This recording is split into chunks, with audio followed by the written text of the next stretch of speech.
Spotkania warszawskie, studio telewizyjne. Witam Państwa, Marcin Piasecki, a w naszym studio gość pan David Guérin, wiceprezes Francusko-Polskiej Izby Gospodarczej oraz dyrektor generalny koncernu PSA w Polsce. Dzień dobry.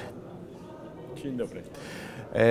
Panie dyrektorze, jakie są główne trendy, jeżeli chodzi o kwestie nowych technologii, robotyzacji w motoryzacji? Le secteur automobile aujourd'hui, il est soumis à deux grandes modernisations. La première, elle concerne l'énergie, puisque sous contrainte de diminution des émissions de CO2, les énergies sont en train de se transformer vers l'énergie électrique, l'hydrogène et la modernisation des moteurs à combustion interne également, essence ou diesel. Et le deuxième grand axe de modernisation de l'automobile, c'est la connectivité, le digital et la robotisation en fait, de la conduite et donc la conduite autonome. Panie dyrektorze, to teraz wyobraźmy sobie, oddajmy się marzeniom, jak będzie wyglądał pojazd produkowany przez PSA, no załóżmy za lat 15. Donc le groupe PSA, c'est 4 marques automobiles ici en Pologne. Et pour une des marques, on a présenté un film, pour DS Automobile, on a présenté un film aujourd'hui lors des entretiens avec notre vision de l'automobile en 2035. Donc en 2035, l'automobile, elle sera propre en termes d'émissions et elle sera interactive au sens où on communiquera avec sa voiture, mais pour toujours faire ce qui ne changera pas, un bel objet, un objet qui donne envie de liberté, un objet qui donne envie de voyage. Et c'est l'ADN de l'automobile.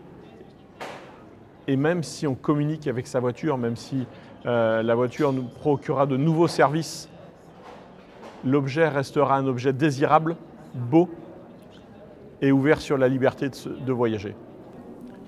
A czy będzie potrzebował kierowcy? Le chauffeur, c'est dans le cadre de l'automobile l'essence même de l'objet, puisqu'il sert à déplacer un individu d'un point A à un point B. Donc, un véhicule vide n'a pas de sens. Sauf pour transporter des marchandises, mais là on parle des voitures. Et donc ce qui sera important pour le chauffeur, pour l'individu qui sera dans la voiture, ça sera soit de conduire s'il en a envie, s'il prend du plaisir, soit de pouvoir répondre à un appel téléphonique ou prendre connaissance d'informations et du coup laisser la voiture s'occuper de sa conduite. Mais l'individu qui sera dans la voiture reste au centre de l'attention de la voiture. Donc oui, il y aura toujours un individu dans la voiture. Panie dyrektorze, wróćmy teraz z roku 2035 do roku 2018. Proszę powiedzieć, jak Pan ocenia w tej chwili stan polsko-francuskich stosunków gospodarczych i biznesowych? Dans le cadre du domaine du marché automobile, qui est celui qui m'importe, les relations sont excellentes, au sens où le marché est en forte progression. Il y a moins d'un an, le groupe PSA a investi en rachetant la marque Opel. Et dans cet achat, il y a 2 usines en Pologne, dans le sud du pays, à Gliwice, à Terre, où nous fabriquons les Opel Astra pour l'ensemble de l'Europe et des moteurs essence. Et nous avons déjà annoncé que la nouvelle génération de moteurs essence aux nouvelles normes sera fabriquée à Terre pour l'ensemble du groupe PSA à partir de janvier 2019, donc les travaux sont en cours. Donc l'industrie automobile est une industrie majeure en Pologne. L'acteur PSA Group, c'est un acteur majeur également en tant que constructeur, mais aussi en tant que distributeur avec ses réseaux de distribution. Tout ça dans un marché très dynamique, puisqu'il est encore en croissance à 2 chiffres depuis plusieurs années, et encore beaucoup d'attentes de croissance sur ce marché, puisque c'est un pays de 40 millions de personnes, globalement, a besoin de véhicules neufs à hauteur plus élevé que ce qu'on a aujourd'hui, puisqu'aujourd'hui on va tourner à 600 000 voitures par an et que très vite on va approcher les millions de voitures par an.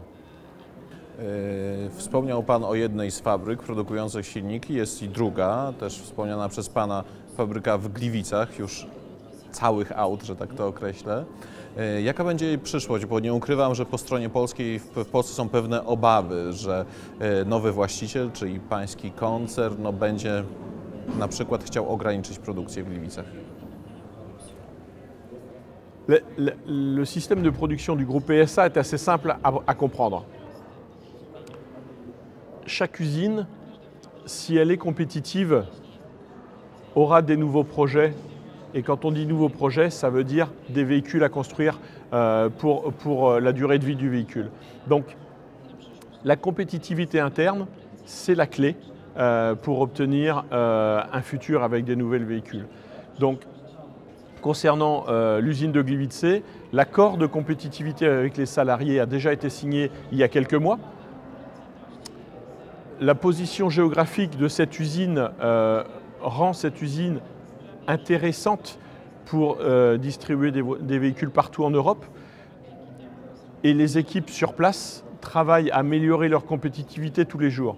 Et donc ce sont les meilleures manières d'obtenir un futur avec des nouveaux véhicules à produire. A czy może myślicie o jakichś nowych inwestycjach w Polsce bądź rozszerzeniu współpracy z polskimi firmami? Alors, les investissements pour le groupe PSA sont globaux. Ils sont rarement concentrés sur un pays. En revanche, en Pologne, il y a beaucoup de sociétés globales aussi qui peuvent être intéressantes pour le groupe PSA. Et donc, il est trop tôt aujourd'hui pour donner quelques noms de sociétés que ce soit, mais bien entendu, les acteurs automobiles ici en Pologne sont intéressants et potentiellement peuvent intéresser des investissements du groupe PSA. Czyli jest szansa. Bardzo dziękuję za rozmowę. Moim gościem był dyrektor generalny grupy PSA w Polsce, pan Dawid Guerę.